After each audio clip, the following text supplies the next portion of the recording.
Why motivation is key to everything. Sounds grim, doesn't it?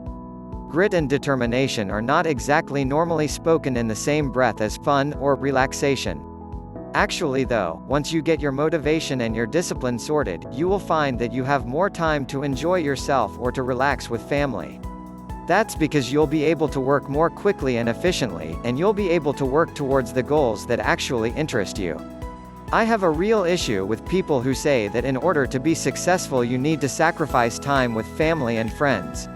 It bothers me when people say they can't be in a relationship because they need to focus on their career. The reason this bothers me is that I 100% believe and know that you can have it both ways. You can work extremely hard on a project you are passionate about and be extremely successful doing so.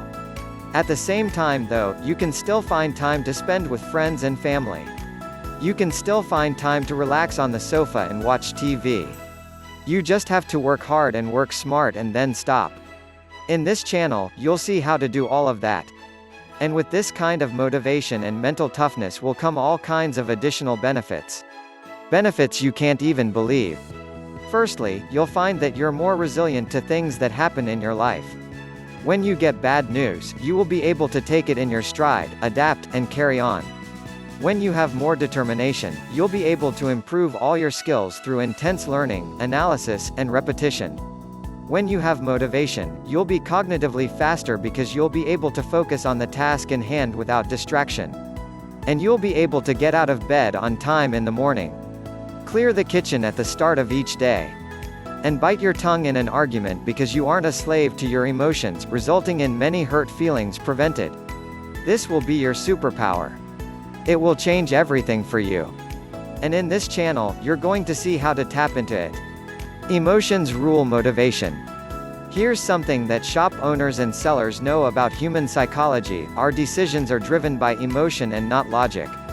That is to say, that you will buy something not because it is great value, because you need it, or even because you particularly like it. You buy something because you get excited by the cool packaging. Because you think the materials used look elegant. Because you imagine how cool or elegant you'll look. You buy it because it's something other people have. You buy it because you've had a hard day and you need a treat. And you buy it because you are worried that it will be out of stock if you hesitate. Take a look at any marketing materials and you'll see that this is true. The fact of the matter is that we are ruled by our emotions, which you can think of as being a compass for the thing our body thinks we should be doing. The problem? Our body is hardwired to survive in the wild outdoors. As far as evolution is concerned, our main challenges are finding food, staying warm and dry, and procreating. We want to belong to a strong social group, and we want to be respected by others. These core emotions can be roughly arranged according to Maslow's hierarchy of needs, but the point is that our thoughts stem from our emotions. And those emotions typically stem from our physiology and environment. This is what then determines. For proof of this, consider what happens when you get hangry. When you become hungry, this will make you grumpy, irritable, and stressed, and this can often lead to arguments, mistakes, and other problems. So, what's actually going on here? Well, first, the lack of food in your system causes your body to release large amounts of cortisol, while serotonin levels drop. That heightened cortisol leaves you jittery and anxious, and it is that hormone that causes your thoughts to become stressed and irritable. Why?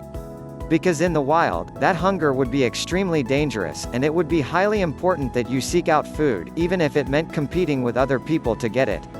You'll now find yourself worrying about your boss firing you, you'll think about all the things your partner has done recently to irritate you, and the mess on the side in the kitchen is going to really annoy you. Your thoughts will now begin to race, and you'll find yourself struggling to concentrate on anything. You're looking for danger, you're looking for problems, and you're tired. You think you're angry because your boss, partner, housemate is an idiot. But you're actually angry because you're hungry. What does this have to do with motivation?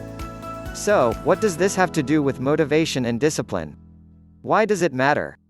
The problem is that if you now try to get work done, if you now try to focus, then you are going to find it extremely difficult to do so. Consciously, you want to work on your project and get work done. But unconsciously you're just looking for food. There are countless other examples of this. What if you're tired? What if you're cold?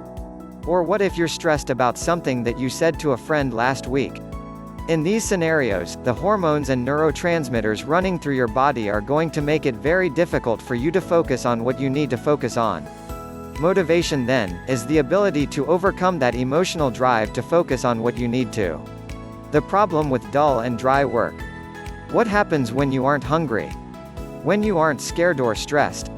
When the temperature and your energy levels are just right?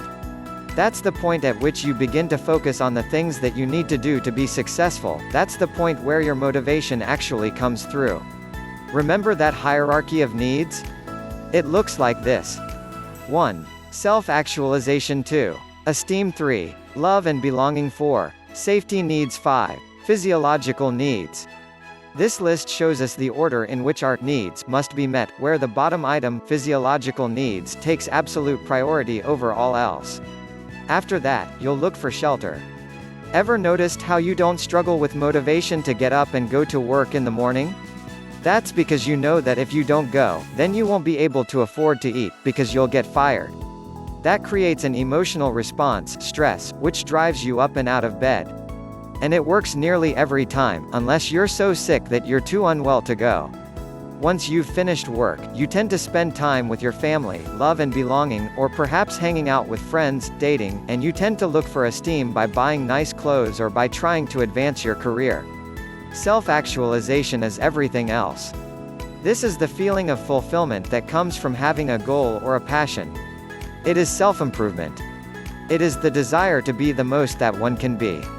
But you can't be the most that one can be if you're starving to death, or if nobody loves you. That's why this hierarchy must be structured from bottom to top. You need to satisfy your most base desires and needs before you can start looking after the soul. The emotional drive to eat will always be stronger than the emotional drive to diet. The emotional drive to be warm and safe will always be stronger than the emotional drive to work out. And the emotional drive to hang out with friends will always be stronger than the emotional drive to go to work. But it also just so happens that the items at the top of the pyramid are also the ones that bring the most lasting contentment and happiness. And this is why so many of us struggle with our motivation. We struggle to tell our bodies that no, today comfort and hunger take a back seat to the things we really need to get done to be happy. Don't forget to like, share and subscribe. Thank you.